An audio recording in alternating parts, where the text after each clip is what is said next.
Hey guys, how's it going? My name's Hunter Thomas. I'm a freelance graphic designer that specializes in logo and in print design.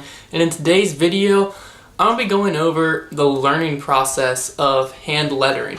So basically, hand lettering is something that I'm not very good at, but is very popular in design, especially in logo type designs. And so basically, I just want to take you guys on this journey with me as I learn and as I progress in this art form.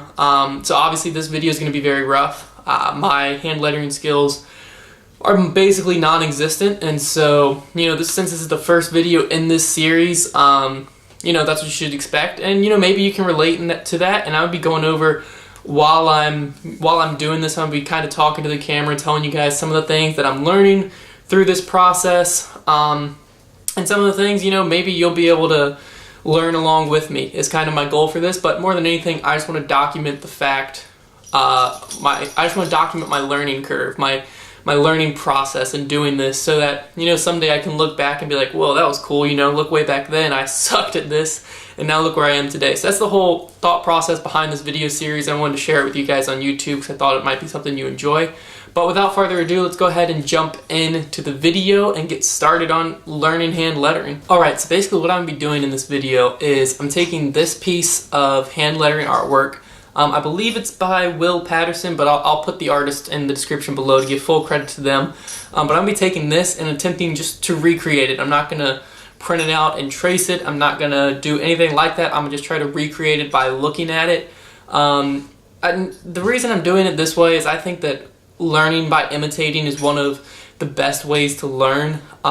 It's probably not the quickest way. It's probably not the most efficient, but by doing this, I'll develop my own style and my own process of doing things, and I think that'll lead to a much more efficient design process in the end, even though it's going to be a little bit rougher in the beginning, because I could just go on to lynda.com or any of these websites and take classes and learn this stuff. But instead, what I'm going to do is just teach myself by recreating what I find on Pinterest or Google image search or anything like that.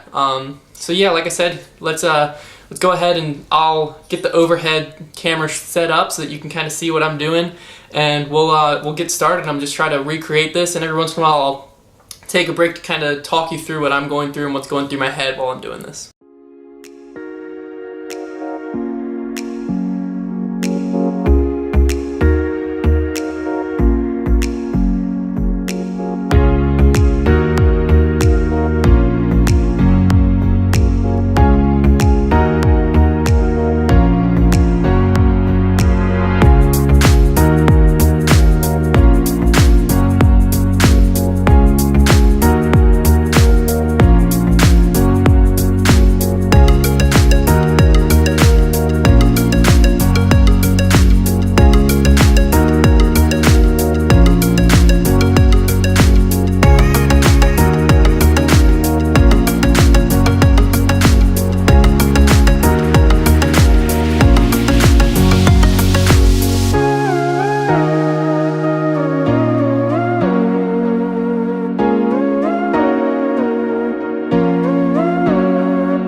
Okay, so I just finished up the first word, the word stars, in the hand lettering, and I just wanted to stop to kind of talk for a second about what I've been going through.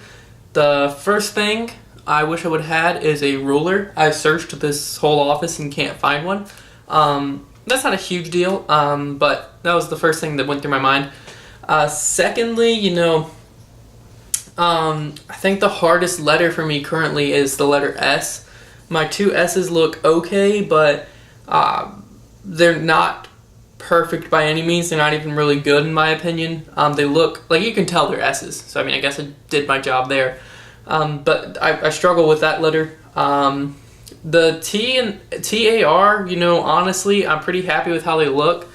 You know, I didn't really struggle with those letters too much. I found that, you know, creating the base first, just like basically writing it in and then going back and making it bold really helped, and also doing like one section at a time. So for instance, the like stem of the R, doing that as a separate piece like this, and then adding in this curve, and then adding in this curve. I think that really helped me too. Yeah, I think the one thing I'm going to struggle with is more the creativity of the layout, more so than the letters themselves, but S's are for sure something I need to work on, so I'll make sure, you know, going forward I keep picking up quotes that have S's in them. But like I said, this was just the first words. I wanted to get a quick little brief in. It looks like the word can't is easy, isn't going to be too bad, and then I'll stop back in after the word shine. That one looks like it might give me a little bit of trouble, so I'll stop back in after I finish up the word shine.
Alright, so I just finished up the word shine in the hand lettering, and it wasn't too bad. The biggest issue I had was, if you look at the original, it kind of gets like thicker and thinner and creates that cool script looking hand done effect, and I just did not get that at all. I tried and it looked like I was doing it, then I colored it in and they all look the same thickness, so that's definitely something I got to work on and focus in on. The layout overall of the script I think looks fine. The S is decent. The rest of the word shine's fine. You know, I'm not in love with it, but like I said, the number one thing that I messed up on was the thickness and the thinness. I also, you know, I kind of jinxed myself because last time I was on here I said the word can't looked like it wouldn't be that hard. It looked like it was pretty straightforward, and of course I messed up.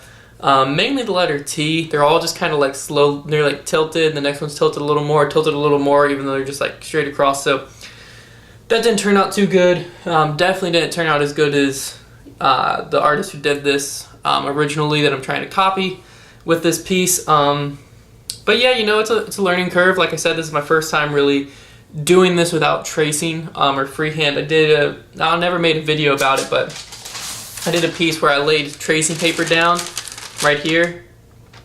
Laid tracing paper down on a print and went over it a while ago, and I was gonna make a video about it, but just wasn't sure how it would work out and ended up not making a video. So I've done that before, but I've never just straight up sat down and copied by looking at a picture. And so, you know, it's a learning process for sure, but I'm really liking this way of learning because it's letting me just kind of figure out my own weaknesses and my own strengths in doing this. But yeah, you know, I'm gonna go ahead and do the words without darkness, and add the little like effects around them and the stars and stuff like that. Really finish this piece up, and then I'll come back and have a little wrap up conversation with you guys, just telling you kind of what I learned through the whole process and taking a look at the final piece. So yeah, let's jump right back into it.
Alright guys, that's going to wrap it up for this video. Thank you guys so much for watching.